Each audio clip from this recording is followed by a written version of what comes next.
in plants. We need to know that what the materials the plant will transport. So there are three materials. One is water, second one is minerals, and the other one is food. We know that food here is a sugar molecule the plant will transports. And here, based on the distance, the transportation mechanisms are two types. One is the short distance transports and another one is the long distance transport. Long distance transport takes place in between the two adjacent cells. So there may be a very smaller distance between the two cells. So that is the cytoplasmic streaming. One of the mechanism is cytoplasmic streaming and another one is a diffusion. So neighbor cells will transport the molecules or water or minerals. So that transportation we call it as a short distance. And long distance transport takes place from the stem to the root or root to the stem. The transportation will take place. So it is the longer one between the longer distance cells. Okay. So this takes place by a specialized tissues. Those are the vascular tissues. Vascular tissues, they are xylem and phloem. And this type of transportation we call it as a translocation transport. There are two means of transport. One is the active transport, another one is the passive transport. And active transport here, the transportation takes place from the lower concentration to the higher concentration. Because of this transportation from low to the higher concentration, it requires energy in the form of ATP. In the passive transport, this takes place from higher concentration to the lower concentration. So it does not require any ATP, does not require energy for this purpose. And here active transport, it is sensitive to it is sensitive to temperatures and also inhibitors. But passive transportation, it is not sensitive to temperature and inhibitors. And let us discuss the types of passive transport mechanisms.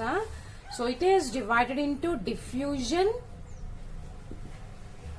facilitated diffusion,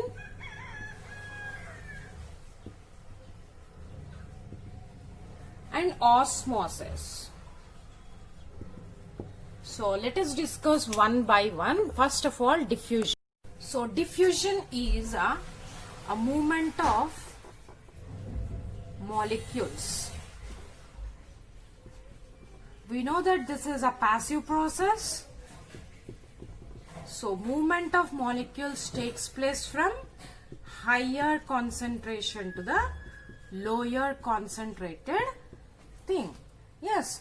So from higher concentration region to the lower concentration region without any energy. So ATP does not require. So this type of process we call it as a diffusion. So here the molecules, they may be solutes or they may be solvents. That means they may be solids, liquids or the gas regions. And this is a slower process. And it does not depend upon the living system. It does not depend upon the living system, and it is actually faster in gases than the liquids and the solids. So diffusion takes place from a higher gradient to the lower gradient, that is affected along with the gradient of the concentration. This will takes place. Is it clear? So next one, facilitated diffusion is a type of diffusion that is also a passive transport. So here also it does not require energy in the form of ATP. And here we know that the cell membrane will be present around the cells. So it is made up of lipids, bilipid layer as well as the proteins. So like this, their proteins are embedded in between the lipid molecules. And this facilitated diffusion, transportation takes place with the help of proteins. So these are the proteins, right? So these are the proteins which will facilitate the diffusion from outside to the inside or from inside to the outside region. The transportation takes place, and these proteins, they will act as channels or they will act as carriers. Channels means they will act as channels to allow the molecules from outside to the inside or inside to the outside, and that does not move. But carriers, they will move from one place to the other place. They will carry the proteins will carry the molecules from outside to the inside or inside to the outside. And channels will transport ions. So these are transmembrane proteins which function as selective pores. So like this, they will act as a pores. They will have porins at both the sides. So like this, the protein will be, and both the sides there will be pores. And these pores will transport the molecule. So this will based upon the size of the ion as well as their density. It will depends upon, and it will transport the molecules. Whereas a carrier molecule, these carrier molecules will transport the molecules and does not have the pores, but selectively they will bind.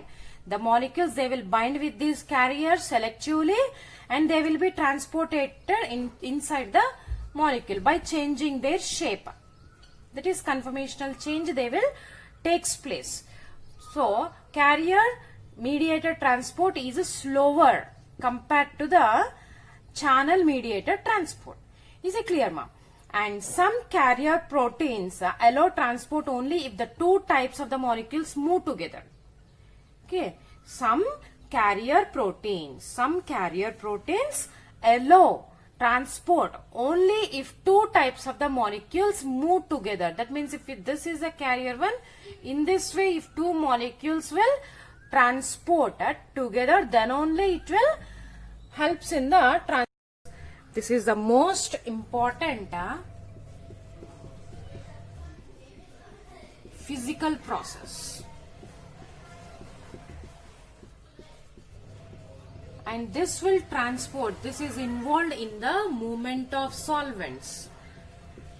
Movement of solvents actually. So that is from solvents, we know that they are the water, and that is from higher concentration to the lower concentration, as in living systems as well as in the environment. Okay, and we know that any cell is surrounded by a cell membrane. So this osmosis will transport the molecules from higher concentration to the lower concentration through a membrane. So this is called as osmosis, and this membrane, we know that it is made up of molecules, and these membranes does not allow all the